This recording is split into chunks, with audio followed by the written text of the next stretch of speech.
മൈത്രേയൻ്റെ കാര്യം ഞാൻ പറയുന്നില്ല. ദൈവം ഉണ്ടെന്ന് പറയുന്ന കാര്യമില്ലേ, ശുദ്ധ അസംബന്ധമായി പറയുന്ന കാര്യങ്ങളൊക്കെ എന്ന് പറയുന്നില്ലേ. ഇയാൾ ഈ പറയുന്ന കാര്യങ്ങളൊക്കെ ശുദ്ധ അസംബന്ധമാണ്. ചിരിക്കുന്നൊക്കെ കണ്ടില്ല. തിരുവനന്തപുരത്ത് ഒരു പ്രശസ്തമായ ഒരു അമ്പലത്തിൽ പോയപ്പോഴത്തേക്ക് ചാണകം മെഴുകിയ തൊഴുത്തിനടുത്ത് കൊണ്ട് ആഹാരം തന്നായിരുന്നു. ഭജനയ്ക്ക് പാടുന്നവനെയൊക്കെയാണ് പാടാൻ വിളിച്ചുകൊണ്ട് വന്നിരിക്കുന്നതെന്ന് പറഞ്ഞു. അപ്പോൾ പൊട്ടിക്കരഞ്ഞിട്ടുണ്ട്. കേരളത്തിലെ ഏറ്റവും പ്രമുഖരായ ഒരു 10 പേരെ ആദരിക്കുകയാണ്. ആ 10 പേരെ ആദരിച്ചത് ഞാനാണ്. അതിൽ ഇദ്ദേഹമുണ്ട്. കാലം കരുതി വെച്ച ചില കണക്കുകളാണ്. ഞാൻ യാഥാർത്ഥ്യങ്ങൾ പറയുന്നു. എൻ്റെ ശരികൾ എൻ്റെ ശരി മാത്രം. എൻ്റെ വീട്ടുകാർ പറഞ്ഞാലും ഞാൻ കേൾക്കത്തില്ല. അവർ പറഞ്ഞാൽ അച്ഛൻ എന്തിനിങ്ങനെ വേടനെ സപ്പോർട്ട് ചെയ്ത് ചീത്ത വിളിക്കും എന്ന് പറഞ്ഞാൽ ഞാൻ നിർത്തിയോ? വേടൻ്റെ ഫോട്ടോ 6 പ്രാവശ്യം മാറ്റിയിട്ട് ഓരോ 500 കമൻറ്റ് വെച്ച് പറഞ്ഞവരും വീണ്ടും വിടും. എനിക്കെന്ത് നഷ്ടപ്പെടാൻ, എന്ത് വിധിയത്, വല്ലാത്ത ചതിയത്. ഇന്ന കാസ്റ്റ് ആണെന്ന് അറിഞ്ഞുകൊണ്ടൊന്നും ഞാൻ കല്യാണം കഴിച്ചതല്ല. ആ കുട്ടിയെ എനിക്ക് ഇഷ്ടപ്പെട്ടു. ആ കുട്ടിയെ ഞാൻ തന്നെ കല്യാണം കഴിച്ചു. ഞാൻ വഞ്ചിച്ചില്ലല്ലോ. ജീവിതത്തിൽ ഇല്ലായ്മ വന്ന ഒരു സമയമുണ്ട്. ആ സമയം എന്നെ ഇട്ടിട്ട് പോകണ്ടേ കുട്ടി. എന്നോട് ചേർന്ന് നിന്നു. ഞങ്ങൾ ഒരു പക്ഷേങ്കിൽ ഞാൻ അങ്ങനെ ഒരു പുറത്തേക്ക് പോകാനൊരു സാഹചര്യം ഉണ്ടാകണം, അല്ലെങ്കിൽ ഒരു പക്ഷേ ഈ ഭൂമിയിൽ ഞങ്ങളുണ്ടാവില്ല. അത് ഇന്നെ ഞാൻ എന്ത് കിട്ടിയോണ്ട് എനിക്ക് വലിയ പ്രിവിലേജ് കിട്ടി? ഒരു എന്തോ ഇല്ല. മിശ്രഭാവങ്ങൾ ഉണ്ടെങ്കിൽ മാത്രമേ ഈ രാജ്യത്തെ ജാതി വ്യവസ്ഥ മാറൂ എന്നുള്ളത് അതിലൊരു ഘടകമാണത്.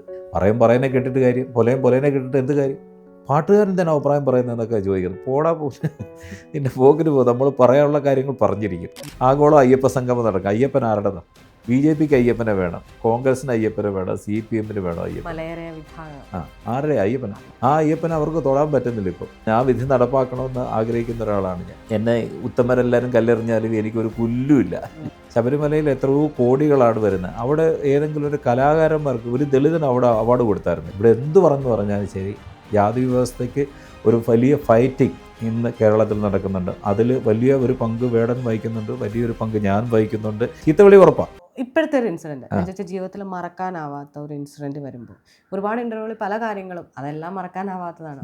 പെയിൻഫുൾ ആയിട്ട് വന്നിട്ട് നമ്മൾക്ക് ഇപ്പോഴെങ്കിലും അത് പ്രതികരിച്ചേ പറ്റുള്ളൂ. അതുകൊണ്ടാണ് ഇപ്പം സാർ പറഞ്ഞ സോഷ്യൽ മീഡിയയിൽ കൂടിയാണ് നമ്മൾ അത് പ്രതികരിക്കും. എല്ലാവരും കേൾക്കും.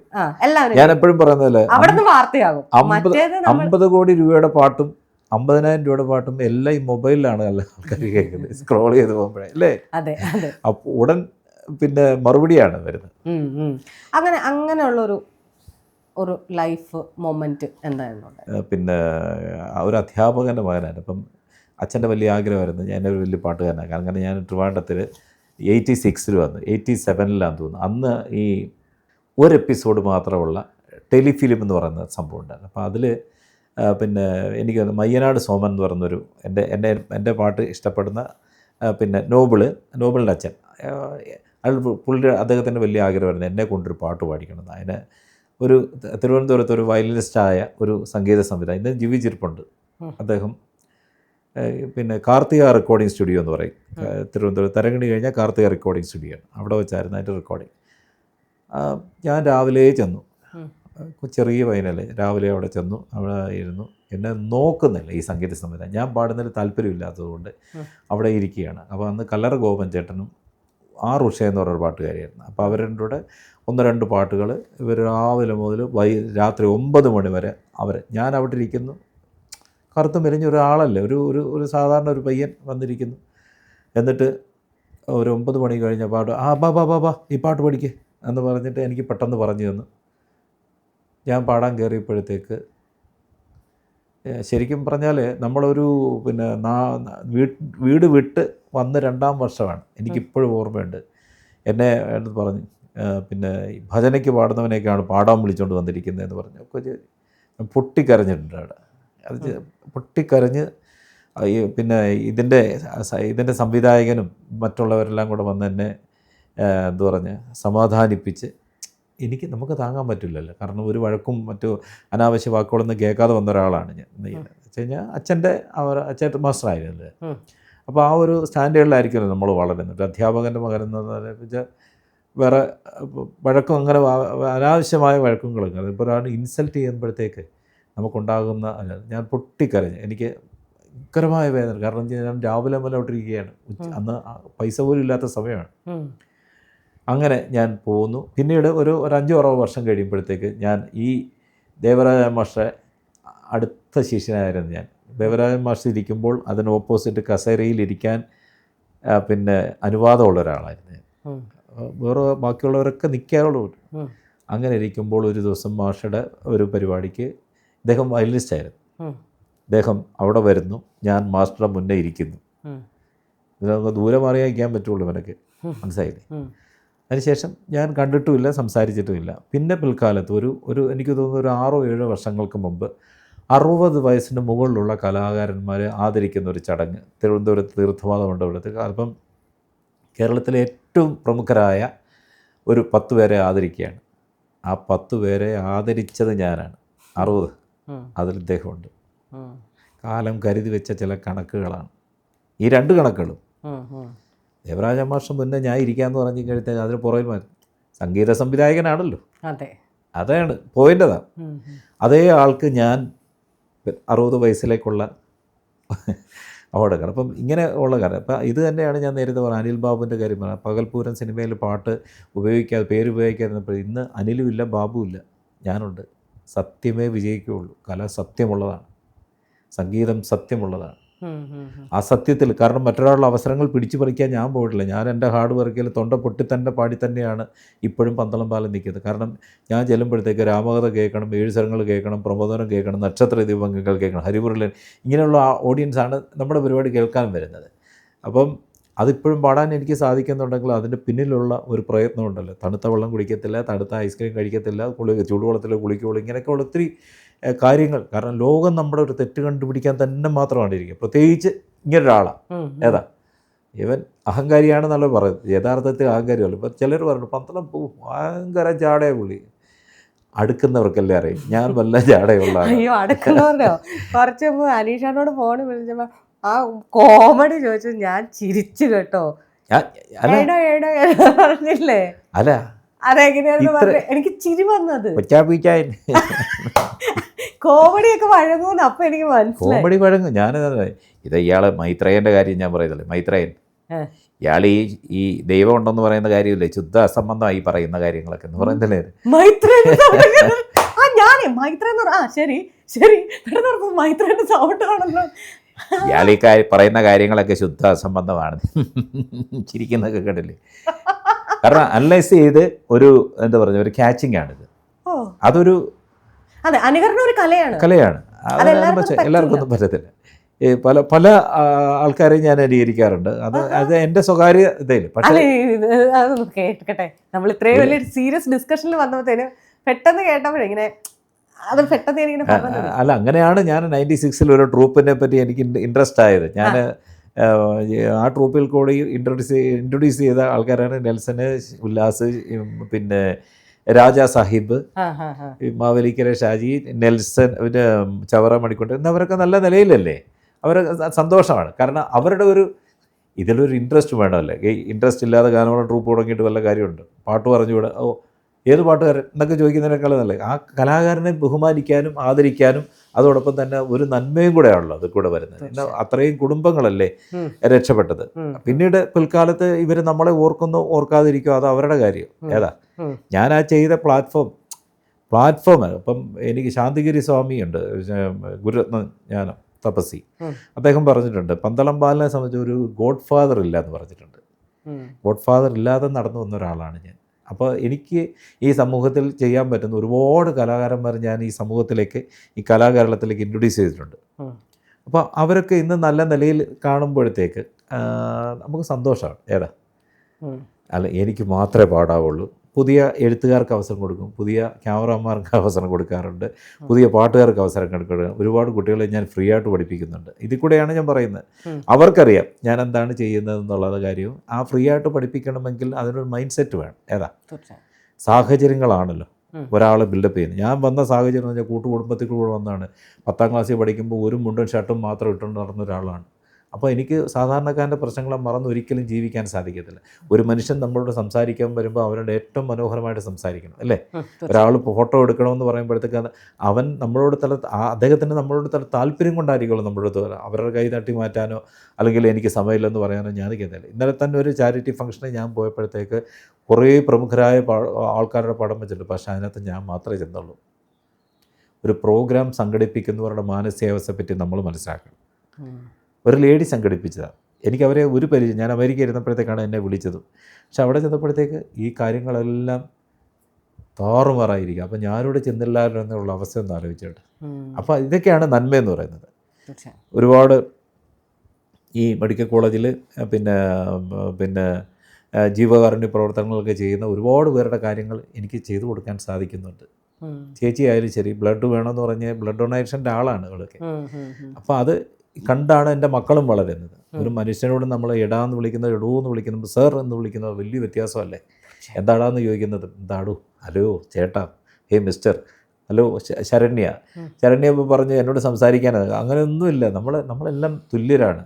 എല്ലാ മനുഷ്യർക്കും അപൂർവ തരത്തിലുള്ള കഴിവാണ്. ഇവിടെ ഇരിക്കുന്ന ഈ ഭൂമിയിലെ ഓരോരുത്തർക്കും അതിൽ വ്യത്യസ്തമായ മുഖങ്ങളും വ്യത്യസ്തമായ കളറുകളും ഒക്കെ ഉള്ളത് പറഞ്ഞു കഴിഞ്ഞാൽ കറുത്ത പോറ്റിയില്ലേ, കറുത്ത പോറ്റി ഇന്നാൾ അവിടെ പൂജ ചെയ്തപ്പോഴത്തേക്കല്ലേ കറുത്ത പോറ്റിക്ക് നീ പിന്നെ പ്രശ്നമായില്ലേ. അപ്പം ഒരു മനുഷ്യൻ്റെ വസ്ത്രം കണ്ടോ അവൻ്റെ നിറം കൊണ്ടോ അവനെ അളക്കരുത്. ഞാനെപ്പോഴും പറയുന്നൊരു കാര്യമാണ്, അവൻ്റെ കഴിവുണ്ടെങ്കിൽ അല്ലെങ്കിൽ അവന് ഇന്ന പിന്നെ കുലത്തിൽ പിറന്ന അങ്ങനെ പ്രത്യേക പ്രിവിലേജ് ഒന്നും, ആ പ്രിവിലേജാണ് ഇവിടെ പലരും അനുഭവിച്ചുകൊണ്ടിരിക്കുന്നത്. നമുക്കതില്ലാതെ പോയതിൻ്റെ കുഴപ്പങ്ങളും നമ്മൾ അനുഭവിച്ചുകൊണ്ടിരിക്കുന്നത്. ഇത് ശരിയല്ലേ? തീർച്ചയായും. ഞാൻ കുറച്ച് പേഴ്സണൽ ക്വസ്റ്റ്യൻ ചോദിച്ചോട്ടെ? എന്നോട് തന്നെ പറഞ്ഞു ഞാൻ മിശ്ര വിവാഹം ആണ് കഴിച്ചതെന്ന്. ഈ മിശ്ര വിവാഹം എന്ന് പറയുന്നത് ഡോക്ടർ BR അംബേദ്കർ ബാബ പറഞ്ഞത് ഇത് ഇവിടെ ജാതി നിർമൂലനത്തിന്, അതായത് ജാതി ഇല്ലാതാക്കാൻ ഏറ്റവും വലിയൊരു മാർഗം എന്ന് പറയുന്നത് മിശ്ര വിവാഹമാണ്. ഡോക്ടർ BR അംബേദ്കറിനെ തന്നെ പലരും പറയുന്നത് ലാസ്റ്റ് അദ്ദേഹം ജീവിതത്തിൽ കല്യാണം കഴിച്ചത് ഒരു ബ്രാഹ്മണ സ്ത്രീയല്ലേ എന്നാണ് നമ്മളോടൊരു ഇത് പറയുന്നത്. നമ്മൾ ജാതിവാദം പറയുമ്പോൾ ഏറ്റവും നിങ്ങൾ പറയുന്ന അംബേദ്കർ പോലും കല്യാണം കഴിച്ചേക്കുന്നത് ബ്രാഹ്മണ സ്ത്രീയാണ്. അപ്പോൾ അദ്ദേഹം പറയുന്നത് ജാതി നിർമ്മാർജ്ജനം ചെയ്യാൻ ഇതാണ് മിശ്ര വിവാഹമാണെന്നാണ്. ഇപ്പം സാറിനെ സംബന്ധിച്ചിട്ട് ഇപ്പം പറയുകയാണെങ്കിൽ ഇപ്പം സാറുണ്ട്, നമ്മൾ ഫേമസ് ആയിട്ട് ആൾക്കാരെ പറയുന്നത് കലാഭവൻ മണിച്ചേട്ടനുണ്ട്, ഇവരൊക്കെയും ഇത്തരം ഒരു ജാതിയിൽ നിന്നും വളരെ കഷ്ടപ്പെട്ട് ഉയർന്നു വരികയും പിന്നീട് നിങ്ങൾ കല്യാണം കഴിച്ചേക്കുന്ന അല്ലെങ്കിൽ പാർട്ട്ണറായി തിരഞ്ഞെടുക്കുന്നതൊക്കെ എല്ലാം മറ്റുള്ള വിഭാഗത്തിൽ നിന്നുള്ളതാണ്. അതിനെ പൊതുസമൂഹം ഇപ്പോൾ ഇതിലൊരു അപകർഷതയാണോ, അല്ലെങ്കിൽ ഈ പറഞ്ഞതുപോലെ ഞാൻ വളരെ പേഴ്സണലായിട്ടാണ് ചോദിക്കുന്നത്, പലരും പറയും വളരെ നൈസായിട്ട് എന്തൊക്കെ പറഞ്ഞാലും അവൻ ജാതി പറയുന്നുണ്ട്, അവൻ കെട്ടിയതാരെയാ. ഇപ്പോൾ കലാമണിയുടെ കാര്യത്തിൽ പലതും അങ്ങനെ പറയുന്നുണ്ട്. എന്തായിരിക്കാം അതിനൊരു ലൈഫ് വെച്ചിട്ടൊരു മറുപടിയല്ല, എന്താവാം എന്നായിരിക്കാം. ഈ പറയുന്ന ഇടങ്ങളിൽ ഈ പറയുന്ന ഇടങ്ങളുണ്ടല്ലോ, അതായത് കുറേ കൂടെ അപ്പറായി ഹാൻഡായിട്ടുള്ളവരുടെ അടുത്ത് ചെല്ലുമ്പോൾ പന്തളം ബാലന് കിട്ടുന്ന സ്വീകാര്യത പന്തളം ബാലൻ്റെ മറ്റുള്ളവർക്ക് കിട്ടുന്നുണ്ടോ, എങ്ങനെയാണ്? ഞാൻ പറഞ്ഞത് ഒരു 25 വയസ്സിൽ കല്യാണം കഴിച്ച ഒരാളാണ്. 25 വയസ്സിൽ നമ്മൾക്കുണ്ടാകുന്ന പക്വതയും നമുക്കുണ്ടാകുന്ന ഞാൻ കഴിഞ്ഞ കുറേ ഇൻ്റർവ്യൂസിലൊക്കെ പറഞ്ഞിട്ടുണ്ട്. അപ്പം ഞാനിങ്ങനെ നോക്കി നടക്കും. ഒരു കൺസെപ്റ്റ് ഉണ്ടായിരിക്കുമല്ലോ ഓരോരുത്തർക്ക്. പിന്നെ ഈ പറഞ്ഞ പോലെ ശ്രീവരാഹത്തിരിക്കുന്ന ലക്ഷ്മിയെ ഞാൻ കല്യാണം കഴിക്കണമെങ്കിൽ ഇഷ്ടം എന്ന് പറയുന്നത് ഇഷ്ടം ആരോടും ഇഷ്ടമാകാം. ഒരാളെ രൂപം നോക്കി, എന്നെപ്പോലുള്ള ഒരാളുടെ രൂപം നോക്കി വെളുത്തൊരു കുട്ടി എന്നോടൊപ്പം ചേർന്ന് വരണമെങ്കിൽ ഞാൻ ചെന്ന് പറയുന്നത് വെച്ചാൽ ഞാൻ സ്റ്റൈഫൻ്റെ ഒരു സ്റ്റുഡൻ്റ് ആണെന്ന് പറഞ്ഞിട്ടാണ് ഞാൻ തുടങ്ങുന്നത്. ഞാൻ ബ്രാഹ്മണനാണെന്ന് പറഞ്ഞ് തുടങ്ങിയതല്ല. ഞാനൊരു പിന്നോക്ക വിഭാഗത്തിൽ ദളിത് വിഭാഗത്തിൽ, അന്ന് ദളിതെന്ന വാക്കില്ല, ഞാൻ സ്റ്റൈഫൻ്റെ സ്റ്റുഡൻ്റാണ് എന്ന് പറഞ്ഞിട്ടാണ് ഞാൻ. ഇപ്പം ഞാൻ പറഞ്ഞു എനിക്ക് എന്താ പറഞ്ഞേ ആ രൂപവും സാരിയും ഒക്കെ കണ്ട് അപ്പോഴത്തേക്കും ഞാൻ പറഞ്ഞു എനിക്ക് കല്യാണം കഴിക്കാൻ താല്പര്യമുണ്ട്. അങ്ങനെയാണ് ടൈം പാസിനൊന്നും എനിക്ക് നേരമില്ല, കാരണം ഓടിച്ചാടി നടക്കുന്നത്. കാരണം അന്നത്തെ സാഹചര്യങ്ങളാണ് ഈ പറഞ്ഞ പോലെ ഇന്ന കാസ്റ്റാണെന്ന് അറിഞ്ഞുകൊണ്ടൊന്നും ഞാൻ കല്യാണം കഴിച്ചതല്ല. ആ കുട്ടിയെ എനിക്ക് ഇഷ്ടപ്പെട്ടു. അത് പിന്നീടാണ് ഇന്ന കാസ്റ്റാണെന്ന് ഒക്കെ അറിഞ്ഞതും. പിന്നെ നാല് വർഷത്തിൽ ഇപ്പം 30 വർഷം കഴിഞ്ഞു, 34 വർഷമായിട്ട് ആ കുട്ടി എൻ്റെ കൂടൊപ്പം നിൽക്കുന്നുണ്ട്. ആ കുട്ടിയുടെ ഞാൻ സ്ത്രീധനം വാങ്ങിച്ചിട്ടില്ല. അത് എനിക്ക് പറയാൻ പറ്റുന്ന ഒരു വലിയ കാര്യമാണ്. ആ കുട്ടിയെ എനിക്ക് ഇഷ്ടപ്പെട്ടു. ആ കുട്ടിയെ ഞാൻ തന്നെ കല്യാണം കഴിച്ചു. ഞാൻ വഞ്ചിച്ചില്ലല്ലോ. ഇത് മറ്റൊരാൾക്ക് അത് തോന്നപ്പെടുത്തും. പിന്നെ കുറേ കാലം കഴിഞ്ഞിട്ട് അവിടെയൊക്കെ പഠിച്ചിരുന്നു, എന്നാലും ഇതിൻ്റെ ആവശ്യമില്ലായിരുന്നു. അപ്പോൾ എനിക്ക് 2 മക്കളും ആയിക്കഴിഞ്ഞു. നമ്മളിൽ ഒരാൾ പറഞ്ഞിരിക്കുന്നത് എൻ്റെ വിഭാഗത്തിൽ നിന്ന് ഒരാൾ പറഞ്ഞു, എന്നാലും ഇതിൻ്റെ ആവശ്യമില്ലായിരുന്നു പറഞ്ഞു. അപ്പം ഞാൻ അവനെ കുറച്ചുകൂടായിട്ട് ഞാൻ പറഞ്ഞു ഇത്തരം കാര്യങ്ങൾ എൻ്റെ പേഴ്സണൽ കാര്യങ്ങളാണ്. ഞാൻ അനുഭവിച്ചു, അല്ലെങ്കിൽ ഞാൻ അങ്ങനൊരു കുട്ടിയെ കൊണ്ടുപോകുമ്പോഴത്തേക്ക് എൻ്റെ വീട്ടുകാരെ അംഗീകരിക്കുന്ന ഒരു കുട്ടിയായിട്ട് ഇല്ലെങ്കിൽ എനിക്ക് ഈ ജീവിതം മുന്നോട്ട് കൊണ്ടുപോകുന്നതിൽ വല്ല അർത്ഥമുണ്ടോ? ഞാൻ കല്യാണം കഴിക്കുമ്പോഴത്തേക്ക് എൻ്റെ വീട്ടിൽ എൻ്റെ അച്ഛൻ്റെ ചേട്ടൻ്റെ മോളും എൻ്റെ പെങ്ങളും നിൽക്കുന്നു. എൻ്റെ അനിയൻ ഫ്രീ ആണ്. കാരണം ആകെ അവരുടെ പ്രതീക്ഷയായിരുന്നു ഞാൻ. അവരുടെ കല്യാണം കഴിക്കാതെ ഞാൻ കല്യാണം കഴിച്ചെന്ന് പറയുന്നത് നാട്ടിൽ വലിയ പ്രശ്നങ്ങളായിരുന്നു. പക്ഷേ എൻ്റെ ജീവിതത്തിൽ ഞാൻ അവരുടെ കല്യാണവും ആ കുടുംബത്തിന് ചെയ്യാവുന്ന കാര്യങ്ങളെല്ലാം വളരെ കൃത്യമായിട്ട് ചെയ്തതിന് ശേഷം എനിക്ക് ജീവിതത്തിൽ ഇല്ലായ്മ വന്ന ഒരു സമയമുണ്ട്. ആ സമയം എന്നെ ഇട്ടിട്ട് പോകണ്ടേ കുട്ടി എങ്കിൽ എന്നോട് ചേർന്ന് നിന്നു. ഞങ്ങൾ ഒരു പക്ഷേങ്കിൽ ഞങ്ങൾ അങ്ങനെ ഒരു പുറത്തേക്ക് പോകാനൊരു സാഹചര്യം ഉണ്ടാകണം, അല്ലെങ്കിൽ ഒരു പക്ഷേ ഈ ഭൂമിയിൽ ഞങ്ങളുണ്ടാവില്ല. അമേരിക്കയ്ക്ക് പോകണ്ടേ അല്ലേ? അപ്പം അത് മനസ്സിലാക്കി ഒരു കുട്ടി വരുമ്പോഴത്തേക്ക് നമ്മൾ അതിനെ സ്വീകരിക്കുക എന്നുള്ളതാണ്. കാരണം അതിന് ഇന്ന ജാതിയും മതമൊന്നും ഞാൻ നോക്കുന്നൊന്നുമില്ല. ഞാൻ പറഞ്ഞില്ല ഇന്ന ജാതി എന്ന് കിട്ടിയോണ്ട് എനിക്ക് വല്ല പ്രിവിലേജ് കിട്ടി, ഒരു കുന്തവും ഇല്ല. ഏതാ പിന്നെ അവരുടെ രാഷ്ട്രീയം വേറെ, അവർ ജനിച്ച് വളർന്ന സാഹചര്യങ്ങൾ വേറെ, എൻ്റെ സാഹചര്യങ്ങൾ വേറെ. ഈ സാഹചര്യങ്ങളൊക്കെ ഇപ്പോൾ ഏത് സാഹചര്യങ്ങളാണോ അവരെ പിന്നെ അതുമായിട്ട് ചേർന്ന് പോകാൻ ശ്രമിക്കണം എന്നുള്ളതാണ് എൻ്റെ. അപ്പം പലരും മിശ്രവിഭാഗങ്ങൾ ഉണ്ടെങ്കിൽ മാത്രമേ ഈ രാജ്യത്തെ ജാതി വ്യവസ്ഥ മാറൂ എന്നുള്ളത് അതിലൊരു ഘടകമാണത്, സംശയമില്ലാത്ത കാര്യമാണ്. അംബേദ്കറുടെ ആശയങ്ങൾ വളരെ കറക്റ്റാണെന്ന് ഞാൻ പറയും. കാരണം ഞാൻ ഇത് ചെയ്തുകൊണ്ട് എനിക്ക് ആർജവത്തോടെ പറയാൻ പറ്റും. ചിലർ പറയും എന്നാലും നിങ്ങളുടെ വിഭാഗത്തിൽ നിന്ന് തന്നെ നിങ്ങളുടെ ഒരു കുട്ടിയെ നിങ്ങൾക്ക് കിട്ടിക്കൂടെ? പറയുന്നതിനെ കേട്ടിട്ട് കാര്യം, പൊലേനെ കേട്ടിട്ട് എന്ത് കാര്യം? ജാതി നിലനിൽക്കും. അപ്പം പിന്നെ നിങ്ങൾക്ക് സംവരണം കിട്ടും. നിങ്ങളുടെ പിന്നെ എൻ്റെ മക്കൾ എൻ്റെ ജാതിയിലാണ് വളരുന്നത്. So what is the difference? അതിൽ പോയാലും ഇതിൽ പോയാലും ഞാൻ ഇന്നത് വേണമെന്ന് ഞാൻ ഒരിക്കലും നിർബന്ധിച്ചില്ല. അവൾ തന്നെയാണ് പറഞ്ഞത് ചേട്ടൻ്റെ ജാതിയിലാവുമ്പോഴത്തേക്ക് ആ കുട്ടികൾക്ക് എന്തെങ്കിലും കിട്ടട്ടെ. പക്ഷെ അതൊന്നും അവരിപ്പോൾ കെട്ടുന്നു, അവർ മാറിയാണ് കെട്ടുന്നത്. അവർ ഇന്ന മതത്തിൽ കെട്ടണമെന്നോ ഇന്ന ജാതിയിൽ കെട്ടണമെന്നോ ഞാൻ പറഞ്ഞു. അവർക്ക് ഇഷ്ടപ്പെട്ട കുട്ടികളെ അവർ കെട്ടുന്നു. അത് ഈ ഇപ്പം നോക്കിയാൽ മതി, ടെക്നോ പാർക്കിലൊക്കെ നടക്കുന്ന കല്യാണങ്ങൾ. ഇപ്പം മോൻ്റെ ഒരു കൂട്ടുകാരൻ കെട്ടിയിരിക്കുന്ന അവൻ ബ്രാഹ്മണനാണ്, അവൻ കെട്ടിയിരിക്കുന്ന ക്രിസ്ത്യാനി കുട്ടിയാണ് കെട്ടിയിരിക്കുന്നത്. അപ്പം വലിയ റെവല്യൂഷൻ നടന്നുകൊണ്ടിരിക്കുകയാണ്. ഇവിടെ എന്ത് പറഞ്ഞാലും ശരി, ജാതി വ്യവസ്ഥയ്ക്ക് ഒരു വലിയ ഫൈറ്റിംഗ് ഇന്ന് കേരളത്തിൽ നടക്കുന്നുണ്ട്. അതിൽ വലിയ ഒരു പങ്ക് വേടൻ വഹിക്കുന്നുണ്ട്, വലിയൊരു പങ്ക് ഞാൻ വഹിക്കുന്നുണ്ട്, ഡോക്ടർ ശ്യാംകുമാർ വഹിക്കുന്നുണ്ട്, സണ്ണിയൻ കപ്പിക്കാട് സാർ വഹിക്കുന്നുണ്ട്. പ്രതികരണശേഷിയുള്ള ഒരു സമൂഹം നമുക്ക് വളർന്നു വരുന്നുണ്ട്. അത് കലയുടെ ഭാഗത്തുനിന്ന് എനിക്ക് സാധിക്കുന്നുണ്ട്. ഈ സംവരണ മണ്ഡലത്തിലല്ലാതെ ഏതെങ്കിലും ഒരു മന്ത്രിയെ പിന്നെ അല്ലെങ്കിൽ ഒരു MLA നമ്മുടെ കേരളത്തിൽ വരുന്നുണ്ടോ? ഇപ്പം SC/ST മഞ്ജുക്കുട്ടനോട് ചോദിച്ച ചോദ്യം ഇതാണ്. ഉഗ്ര ഇൻ്റർവ്യൂ ആയിരുന്നു കേട്ടോ അത്. ഞാൻ ശരണ്യയുടെ ഒരു ഫാനാണ് കേട്ടോ. രജനീഷിൻ്റെയും ശരണ്യയുടെയും ഒരു ഫാൻ. കാരണം ചോദ്യങ്ങൾ ചോദിക്കുമ്പോൾ, കാരണം ജേർണലിസം എന്ന് പറയുമ്പോഴത്തേക്ക് ഒരാളെ പഠിച്ച് ഒരു ഇൻ്റർവ്യൂ പോലും ഞാൻ മുടങ്ങാറില്ല നിങ്ങളുടെയൊക്കെ എന്ന് വെച്ച് കഴിഞ്ഞാൽ. കാരണം അതിൽ നിന്ന് നമുക്ക് ഒരുപാട് അറിവുകൾ കിട്ടുന്നുണ്ട്.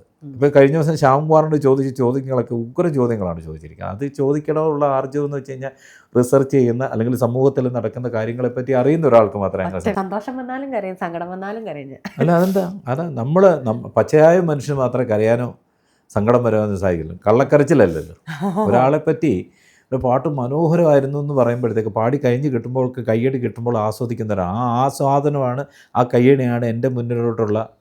കാരണം മറ്റൊരാളുടെ മനസ്സിലിരിക്കുന്ന കാര്യമല്ല, ഇത് പബ്ലിക്കിൽ കിട്ടുന്ന കാര്യം കണ്ട് അതാണ് എൻ്റെ പോസിറ്റീവ് എനർജി. ഞാൻ അതുകൊണ്ടാണ് മുന്നിലേക്ക് പോകുന്നത്. കൃത്യമായിട്ട് കിട്ടുന്ന കയ്യടിയാണ് എന്നെ ഇതുവരെ എത്തിച്ചിരിക്കുന്നത്. അതിൽ മുസ്ലിം കൈയടിക്കുന്നുണ്ട്, ക്രിസ്ത്യാനി കൈയടിക്കുന്നുണ്ട്, നായന്മാർ ഇപ്പോഴാണ് ഇതൊക്കെ ഇങ്ങനെ വന്നിരിക്കുന്നത്.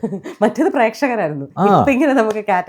ഇപ്പം ഞാൻ സോഷ്യൽ മീഡിയ ഒരു പോസ്റ്റ് ഇട്ടാൽ ശരി, അതിൻ്റെ മുന്നേ താഴെ വന്ന് ജാതിയാണ് പറയുന്നത്. ഞാനല്ല പറയുന്നത്. ഞാൻ പറയുന്ന കാര്യങ്ങൾ ഈ നാട്ടിലെ അനീതിയെ പറ്റിയും സാധാരണക്കാരൻ അനുഭവിക്കുന്ന കാര്യങ്ങളെ പറ്റിയാണ്. ഞാൻ എൻ്റെ മേഖലയെ പറ്റിയല്ലേ പറയുന്നത്. ഞാൻ അനുഭവിച്ചുകൊണ്ടിരിക്കുന്ന ഈ മേഖലയിലെ കാര്യങ്ങൾ അത് ഒരുപാട് പേരുടെ ശബ്ദമായിട്ട് മാറാൻ വേടൻ മാറിയതുപോലെ എനിക്ക് മാറാൻ സാധിക്കുന്നെങ്കിൽ അതൊരു നന്മയാണ്, അതിനൊരു ആർജവും വേണം. അല്ലെങ്കിൽ എനിക്ക് നാളെ ഇത് അവസരം കിട്ടുമെന്ന് പറഞ്ഞ് ആ അവസരം നഷ്ടപ്പെട്ടു പോകുമല്ലോ. ജയചന്ദ്രൻ്റെ അവസരം എനിക്കെന്തിനാ? വിനയൻ്റെ അവസരം എനിക്കെന്തിനാ? ഇതൊന്നും വേണ്ട എനിക്ക്. അതാ പറയാനുള്ള ആർജവം എനിക്കുണ്ടെങ്കിൽ ഞാൻ സ്വന്തമായിട്ട് ജീവിക്കാൻ പഠിച്ച ഒരാളാണ്. ഞാൻ ജോലി ചെയ്ത് ജീവിക്കും. അത്രേ ഉള്ളൂ.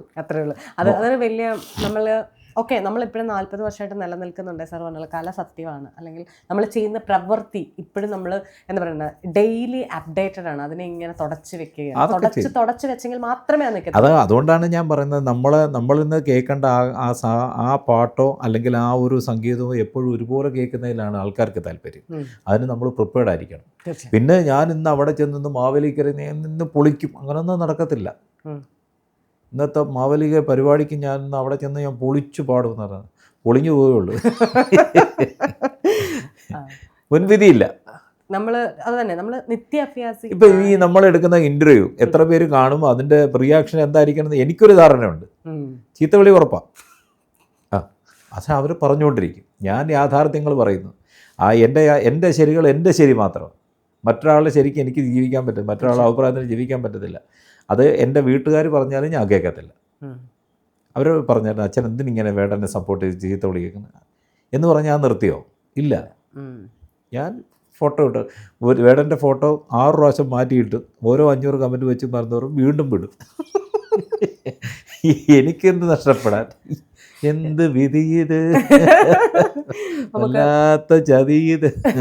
പിന്നെ എൻ്റെ സംഗീത ജീവിതത്തിൽ എനിക്കുണ്ടായ മറ്റൊരു അനുഭവമായിരുന്നു. ഇവിടെ തിരുവനന്തപുരത്ത് 1-2 അനുഭവങ്ങളുണ്ട്, അതുകൂടെ പറയാം. കാരണം ഞാൻ എൻ്റെ ഗാനമേള ബുക്ക് ചെയ്തിട്ട് തിരുവനന്തപുരത്ത് ഒരു പ്രശസ്തമായ ഒരു അമ്പലത്തിൽ പോയപ്പോഴത്തേക്ക് എൻ്റെ ഗാനമേളയല്ലേ, അതുകൊണ്ട് അന്ന് അവിടെ ഇരിക്കുന്ന ഫുഡ് കൊടുക്കാൻ ചാണകം മെഴുകിയ തൊഴുത്തിനടുത്ത് കൊണ്ട് ആഹാരം തന്നായിരുന്നു.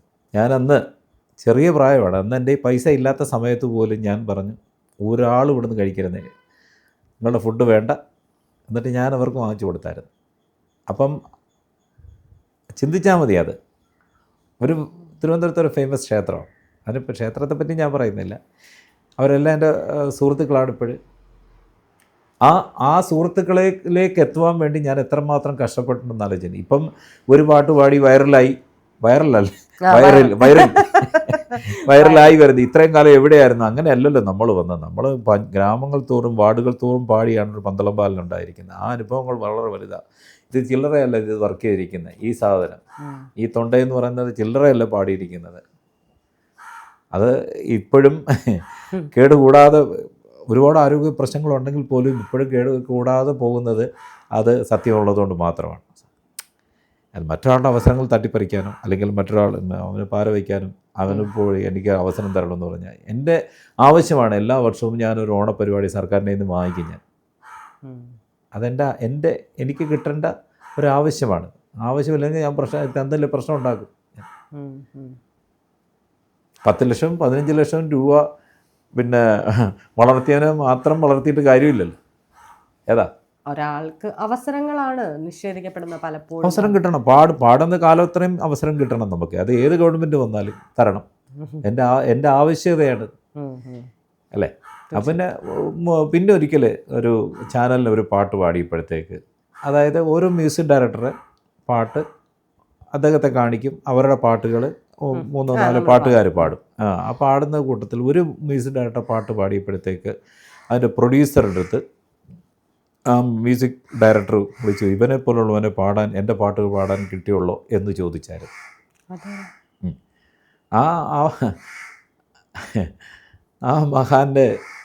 ആ മഹാൻ തിരുവനന്തപുരത്ത് എത്തുന്നതിന് മുന്നേ ആ മഹാൻ്റെ വീട്ടിൽ പോയി താമസിച്ചിട്ട് ഞാൻ പാടിയിട്ടുണ്ട്. പിന്നീട് അതിനകത്തോട്ട് പണ്ഡിറ്റൊക്കെ ചേർത്ത് വന്നതാണ്. അല്ല എന്നുള്ള ആലങ്കാരികതയൊക്കെ പിന്നെ ചേർത്ത് വരുമ്പോഴത്തേക്ക് ഞാൻ വലിയ ആളാണെന്നുള്ള ധാരണയുണ്ട്. അവൻ്റെ ഒന്നും പാട്ടും നല്ല കൊടുത്ത് ഞാൻ. അതാരാണ് ഇങ്ങനെ? അല്ല, പേര് പറയാൻ പറ്റില്ലല്ലോ, പോട്ടെ, പേര് പറയണ്ടെന്ന് വെച്ചിട്ട്. അപ്പം ആ ഇൻ്റർവ്യൂ കാണുന്ന ആൾക്ക് മനസ്സിലാവും ഇത്. പിന്നീട് പിൽക്കാലത്ത് കഴിഞ്ഞ വർഷം ഒരു സോഷ്യൽ മീഡിയയിൽ അദ്ദേഹത്തെ കേരളം മൊത്തം തകർത്തായിരുന്നു. അപ്പം തന്നെ ഞാൻ ഒരു പോസ്റ്റ് ഇട്ട് ഞാൻ ആസ്വദിച്ചായിരുന്നു. കൊടുത്താൽ കൊല്ലത്തും കിട്ടുമെന്ന് പറയുന്നത്. അപ്പോൾ അത് ഒന്ന് ആലോചിച്ച് നോക്കട്ടെ. ഒരു പദവിയിലേക്ക് എത്തിക്കഴിഞ്ഞാൽ ഞാനാണ് എല്ലാം എന്ന് ധരിക്കാൻ അങ്ങനെയൊന്നുമില്ല.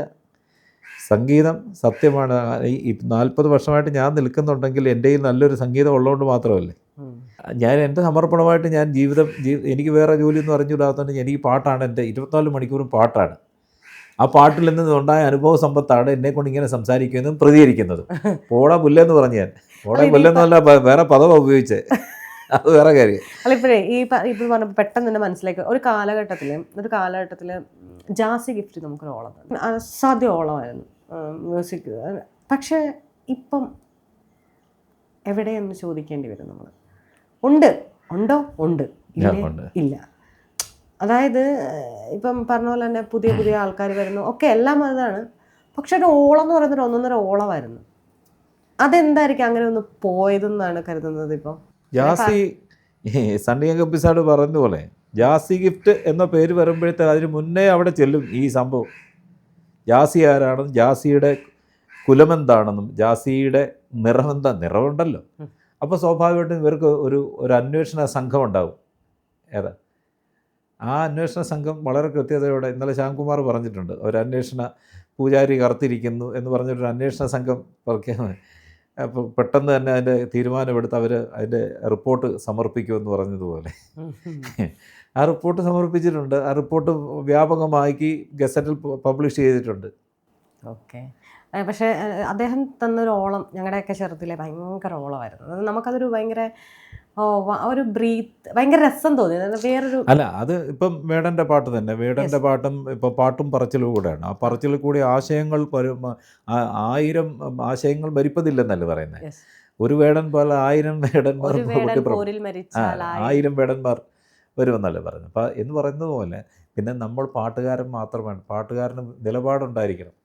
നിലപാടില്ലാതെ പോയതിലാണ് ഈവൻ വേടൻ്റെ പ്രശ്നത്തിൽ പോലും ജാസിക്കെതിരെ പോസ്റ്റ് ഇട്ട ആളാണ് ഞാൻ. ജാസിയെപ്പോലൊരാൾ ഒരിക്കലും ഒരു വേടൻ്റെ പറ്റി പ്രായം ചോദിക്കുമ്പോഴത്തേക്ക് വേറെ സംസാരമായിരുന്നല്ലോ. അത് കണ്ടായിരുന്നോ? എക്സ്പ്ലനേഷൻ പിന്നെ പറഞ്ഞിട്ട് കാര്യമില്ല. ഉടുക്കാനുള്ളത് എടുത്ത് കൊടുത്തിരിക്കും. സോഷ്യൽ മീഡിയക്ക് അങ്ങനെ ഒരു ഇരുതല മൂർച്ചയുള്ള വാളാണ്. സോഷ്യൽ മീഡിയ ആണോ ലോകം നിയന്ത്രിക്കുന്നത്. അപ്പം വളരെ കൃത്യതയോടെ, കാരണം അവൻ നമ്മുടെ ഒരു അനിയനല്ലേ. ഞാൻ വേടനെ ഒരു അനിയനായിട്ടാണ് കാണുന്നത്, എൻ്റെ ഒരു ചോരയായിട്ടാണ് ഞാൻ കാണുന്നത്. ഇനി എന്ത് പറയുന്നത് പറഞ്ഞാലും ഞാൻ വളരെ കൃത്യതയോടെ ആ സ്റ്റേറ്റ്മെൻറ്റ് കൊടുത്തിട്ടുണ്ട്. എനിക്ക് ചെയ്യാൻ പറ്റാത്ത കാര്യങ്ങൾ അയാൾ വരുമ്പോൾ അയാളുടെ കഴിവെന്താണ്? നിസ്സാര കഴിവാണ്. ഇങ്ങനെ ഒരു അയാൾ എഴുതുന്ന വാക്കുകൾ, ഉത്തമരെല്ലാവരും കല്ലെറിഞ്ഞ് ആ ഉത്തമന്മാരെല്ലാം കല്ലെറിഞ്ഞ് കല്ല് പിറക്കി ഞാൻ പാത വിരിച്ചു, ആ പാതയിൽ വില്ലുവണ്ടി ഏറി പായുമ്പോൾ എന്നോട് തലപ്പാവിനെന്ത് എന്തൊരു വരികളത്. അതൊന്നും എനിക്ക് പറ്റില്ല. അപ്പം അതിനെ ഒന്ന് അംഗീകരിച്ചു കൊടുക്കുന്നത് എന്താ കുഴപ്പം? പുതിയ തലമുറയോട് ചോദിക്കുകയാണ്, വില്ലുവണ്ടിയിലേറി പോയത് ആരാണ്?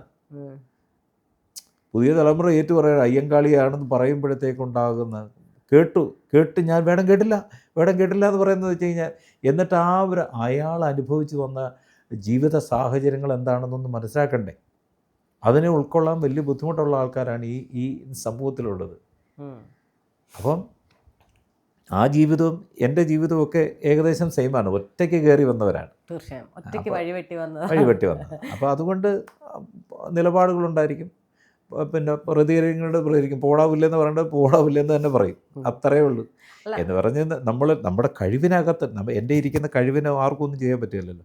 വേടൻ്റെ ആശയത്തെയോ വേടൻ്റെ എഴുത്തിനെയോ ഒന്നും ആർക്കും ചെയ്യാൻ പറ്റില്ല. ശരണ്യയുടെ ചോദ്യങ്ങൾ ചോദിക്കാനുള്ള കഴിവിനെയോ അല്ലെങ്കിൽ അറിവിനെയോ ആർക്കും ഒന്നും ചെയ്യാൻ പറ്റില്ലല്ലോ. നമ്മുടെ നിറം ഇതായിപ്പോയി എന്ന് പറഞ്ഞിട്ട് മാറ്റി നിർത്തിക്കുന്ന പല സംഘങ്ങളുണ്ട്. പക്ഷേ അതിനെതിരെ സംസാരിക്കുവാൻ, പ്രതികരിച്ച് മുന്നോട്ട് പോകുവാനും, കാരണം അല്ലെങ്കിൽ അടുത്ത തലമുറ വെറും വേസ്റ്റായിപ്പോകും. മതം ഇല്ലാത്തൊരു ഇന്ത്യയെ പറ്റിയാണ് ഞാൻ സ്വപ്നം കാണുന്നത്. ഡോക്ടർ BR അംബേദ്കറുടെ ഭരണഘടനയ്ക്ക് വിധേയമായിട്ട് ജീവിക്കാൻ എല്ലാവർക്കും സാധിക്കണം. ഇപ്പോഴാണല്ലോ പിന്നെ അംബേദ്കറുടെ പടങ്ങളൊക്കെ എല്ലാവരും ഉപയോഗിക്കുന്നതും. ഇപ്പോൾ ആഗോള അയ്യപ്പ സംഗമം നടക്കുക. അയ്യപ്പൻ ആരുടേതാണ്? BJPക്ക് അയ്യപ്പനെ വേണം, കോൺഗ്രസിന് അയ്യപ്പനെ വേണം, CPMന് വേണം അയ്യപ്പൻ. ആരുടെ അയ്യപ്പൻ? ആ അയ്യപ്പനെ അവർക്ക് തൊടാൻ പറ്റുന്നില്ല ഇപ്പോൾ. സാംബശിവൻ എന്ന് പറയുന്നത്, സാംബശിവൻ എന്ന് പറഞ്ഞാൽ ശിവൻ സാംബവനാണെന്നാണ് പറയപ്പെടുന്നത്. ആ ശിവനെ സാംബവന് തൊടാൻ പറ്റുന്നുണ്ടോ? നോട്ട് ദ പോയിന്റ് അല്ലേ? അപ്പോൾ അവന് മാറ്റങ്ങളുണ്ടാകട്ടെ. ഇപ്പം ഇതൊക്കെയാണ് ഇതിൻ്റെ യാഥാർത്ഥ്യങ്ങൾ പറയുമ്പോൾ അവൻ കുറ്റക്കാരനാവുന്ന ഉത്തമരെല്ലാവരും എന്നെ കല്ലെറിയും. അതന്നെ. പക്ഷേ ആ കല്ലുകളൊക്കെയും നമുക്ക് പെറുക്കി എന്താ പറയുക, പാതയോരത്ത് നല്ല വഴി വരുന്ന തലമുറയ്ക്ക് ഇട്ട് കൊടുക്കാം. സംശയം എന്താ? അതിനുവേണ്ടിയാണല്ലോ നമ്മൾ സംസാരിക്കുന്നത്. ഇപ്പം നമുക്കിനി എന്ത് കിട്ടാനാ? എനിക്ക് ആഗ്രഹിച്ച ഒരു സമയമുണ്ടായിരുന്നു. ആഗ്രഹിച്ച ഒരു സമയത്തിൽ ഞാൻ വേറൊരു മേഖലയിൽ എന്നെ തളച്ചെങ്കിലും ആ മേഖലയിൽ ഞാൻ വിജയിച്ചു. ഏതാ ഗാനമേള എന്ന് പറയുന്ന ആ ഒരു കലാരൂപത്തിൽ നിന്ന് കേരളത്തിൻ്റെ ഹിസ്റ്ററിയിൽ നിന്ന് എന്നെ മാറ്റി നിർത്താൻ പറ്റില്ല. അതിനുവേണ്ടി ഞാൻ അത്രയും പണിയെടുത്തിട്ടുണ്ട്. ആ പണിയെടുത്ത് കയറി നിന്ന് ഇന്ന് അന്തസ്സായിട്ട് എവിടെ ചെന്നാലും ഒരു സീറ്റ് ഉണ്ടെങ്കിൽ ഇവർ അംഗീകരിച്ചാലും ഇല്ലെങ്കിൽ ഒരു ആ ഒരു നെയിം ഉണ്ടാക്കിയെടുക്കാൻ വേണ്ടി എന്തുമാത്രം കഷ്ടപ്പെട്ടിട്ടുണ്ട്. ആ കഷ്ടപ്പാടിൻ്റെ വില ഇന്ന് അനുഭവിക്കുന്ന ഒരാളാണ് ഞാൻ. സന്തോഷത്തോടെ. അത് ഞാൻ പറഞ്ഞില്ല, അത് നമ്മൾ എപ്പോഴും പറയാം, കാരണന്മാർ കൊണ്ട വെയിലാണ് നമുക്ക് കിട്ടിയതാണ് അല്ലെങ്കിൽ നമ്മൾ പറയണം. അപ്പം നിങ്ങൾ മുന്നേ നടക്കുന്ന ഒരുപാട് പേര് ഇങ്ങനെയൊക്കെ കലഹിച്ച് തന്നെ വാങ്ങിച്ചു തന്നതാണ് നമ്മളൊക്കെ അനുഭവിക്കുന്നത്. ഓരോന്നും അത് ഒരു മാറ്റം ഇല്ലാത്ത കാര്യങ്ങളാണ്. ഞാൻ എന്തായാലും നമ്മൾ കുറേ നേരമായി സംസാരിക്കാൻ തുടങ്ങിയിട്ട് എന്തൊക്കെ പറഞ്ഞു എനിക്കറിയില്ല, ഞാൻ എന്ത് ചോദ്യങ്ങളൊക്കെയാണ് ഹേർട്ട് ചെയ്തോന്നോ, എനിക്ക് അതൊക്കെ ഒരു ഫീലിംഗ് ഉണ്ട്. അതുപോലെ തന്നെ എനിക്ക് വേണ്ടിയിട്ട് നല്ലൊരു പാട്ടെന്നല്ല, എനിക്ക് ഏറ്റവും ഇഷ്ടപ്പെട്ട ഒരു തമിഴ് പാട്ടുണ്ട്.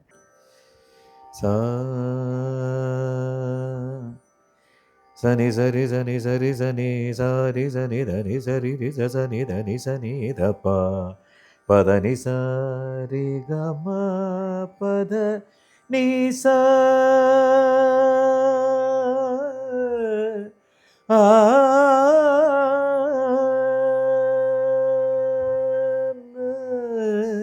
na na na re na a na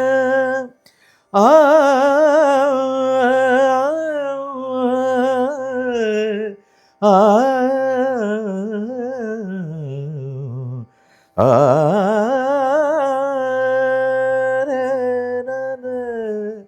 na na na na na re re re na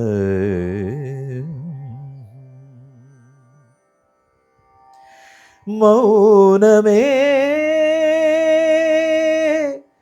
നിറയും മൗനമേ ഇതിലെ പോകും കാറ്റിൽ ഇവിടെ വിരിയും മലരിൽ കുളിരായി നിറമായി ഒഴുകും ദുഃഖം എന്നും നിന്നെ തേടി വരുന്നു. മൗനമേ നിറയും മൗനമേ. ഭയങ്കര വലിയ എന്താ പറയുക, നേരിട്ട് കേൾക്കാൻ പറ്റില്ല. എനിക്ക് ഭയങ്കര സന്തോഷമുണ്ട്. ലൈഫിൽ നല്ല മൊമെൻറ്റ്സ് എന്നൊക്കെ ഞാൻ പറയും, ലൈഫിൽ അങ്ങനത്തെ ഒരു മൊമെൻ്റ് ആയിരുന്നു എൻ്റേത്. ഇത് ഭയങ്കര എന്താ പറഞ്ഞാൽ സാഡാണ് ഈ മ്യൂസിക്. ബട്ട് നമ്മൾ സാഡാണല്ലോ സംസാരിച്ചുകൊണ്ട്, നമ്മുടെ ഇല്ലായ്മയെ പറ്റിയാണ് നമ്മൾ സംസാരിച്ചുകൊണ്ട്, നമ്മൾക്ക് നിഷേധിക്കപ്പെട്ട കാര്യങ്ങളെ പറ്റിയാണ് സംസാരിച്ചുകൊണ്ടിരുന്നത്. വെരി ഇമ്പോർട്ടൻ്റ് ആണ്. കാരണം എന്താ വെച്ച് കഴിഞ്ഞാൽ ആ ഒരു ഇല്ലായ്മയും ഇപ്പോഴത്തെ സന്തോഷവും ഒക്കെ കണ്ണീരാണ്, മനസ്സിലായില്ല. അപ്പം അത് അനുഭവിക്കുന്നവർക്ക് മാത്രമേ അതിൻ്റെ വേദനകളെ പറ്റി ഇപ്പം വേടനെ തൻ്റെ ബാക്ക് ടു ബാക്ക് കേസിൽ ഉൾപ്പെടുത്തുക, കൊടുക്കുക എന്നൊക്കെ ഉള്ള ഒരു ചലഞ്ചുണ്ട്. അതിനെ തരണം ചെയ്ത് മുന്നോട്ട് വരുമ്പോഴാണ് ജീവിതം എന്ന് പറയുന്നത്. അപ്പോൾ അതിന് സക്സസ് എന്ന് ജീവിതത്തിലേക്ക് എത്തണമെങ്കിൽ ഫൈറ്റ് ചെയ്ത് തന്നെ നിൽക്കണം. ആ ഫൈറ്റാണ് നമ്മുടെ ജീവിതം എന്ന് പറയുന്നത്. ആ ഫൈറ്റിലും മുന്നോട്ട് പോകാൻ ഇപ്പോഴും സാധിക്കുന്നെങ്കിൽ ഇനിയിപ്പോൾ എന്ത് സംഭവിച്ചാലും ഒരു കാര്യമില്ലാത്തത് എന്നുകൊണ്ട് അടുത്തൊരു തലമുറയ്ക്ക് വേണ്ടി സംസാരിക്കാൻ ഈ നാട്ടിൽ നീതി നടപ്പാക്കണം എന്നാഗ്രഹിക്കുന്ന ഒരു എൻ്റെ തുല്യത വരണം. തുല്യതയാണല്ലോ നമുക്ക് ആവശ്യം. ശബരിമലയിൽ സുപ്രീം കോടതി വിധി നടപ്പാക്കണമെന്ന് വാദിച്ച ആൾക്കാർ തന്നെ പിന്നെ അത് വേണ്ടാന്ന് പറയുക എന്ന് പറയുമ്പോഴത്തേക്കും നരജൻ യഥാർത്ഥത്തിൽ മറ്റൊരു അമ്പലമല്ലേ ഉള്ളൂ. സാധാരണ ഒരു അമ്പലത്തിന് അപ്പുറത്തോട്ട് വേറെ ഒരു കാര്യമില്ല ശബരിമലയിൽ എന്ന് പറയുന്ന അത് അന്നും പിന്നെ എന്താ പറഞ്ഞാൽ ആ വിധി നടപ്പാക്കണമെന്ന് ആഗ്രഹിക്കുന്ന ഒരാളാണ് ഞാൻ. അപ്പോൾ അതുകൊണ്ട് എന്നെ ഉത്തമരെല്ലാവരും കല്ലെറിഞ്ഞാലും എനിക്കൊരു പുല്ലുമില്ല. അത് എനിക്ക് എൻ്റെ ഇൻ്റർവ്യൂവിൽ തന്നെ പറയാനുള്ള ഒരു ഡയലോഗ് അത് തന്നെയാണ്. പന്തള ബാലൻ എന്ന് പറയുമ്പോൾ ചെറുതിലെ ഞാൻ കേട്ടേക്കുന്ന അയ്യപ്പനെയാണ്. പന്തള രാജാവിൻ കുമാര. അപ്പം അയ്യപ്പൻ്റെ അമ്പലത്തിൽ എന്നെ പാടിച്ചിട്ടില്ല ഇതുവരെ കേട്ടോ. അത് ഞാൻ ചോദിക്കണമെന്നുണ്ടായിരുന്നു. അല്ല, ഇത്രയും ക്ഷേത്രങ്ങളിൽ പാടിച്ചിട്ട് ഇത്രയും ഫണ്ട് വരുന്നൊരു അമ്പലമല്ലേ ശബരിമലയിൽ? എത്രയോ കോടികളാണ് വരുന്നത്. അവിടെ ഏതെങ്കിലും ഒരു കലാകാരന്മാർക്ക്, ഒരു ദളിതന് അവിടെ അവാർഡ് കൊടുത്തായിരുന്നു ഇത്രയും കാലമായിട്ട്? ഹരിവരാസനം പുരസ്കാരം കൊടുക്കുന്നത് യോഗ്യനല്ലേ ഞാൻ? എന്തുകൊണ്ട് കൊടുക്കുന്നില്ല? ആഗോള അയ്യപ്പ സംഗമം നടക്കുന്നുണ്ട്, നമുക്കല്ലല്ലോ പരിപാടി കിട്ടിയിരിക്കുന്നത്. എന്ത് യോഗ്യനല്ലേ? അപ്പം ഇത് ഈ സമൂഹത്തിൽ ഇപ്പോഴും നടന്നുകൊണ്ടിരിക്കുന്ന കാര്യങ്ങളാണ്. അപ്പോൾ അതിനെതിരെ സംസാരിക്കാനും ഒരു ശബ്ദം ഉയർത്തെങ്കിൽ മാത്രമേ 1000 ശബ്ദമായിട്ട് അത് മാറുകയുള്ളൂ. ആ റെവല്യൂഷൻ ഇപ്പം നടന്നുകൊണ്ടിരിക്കുന്നുണ്ട്.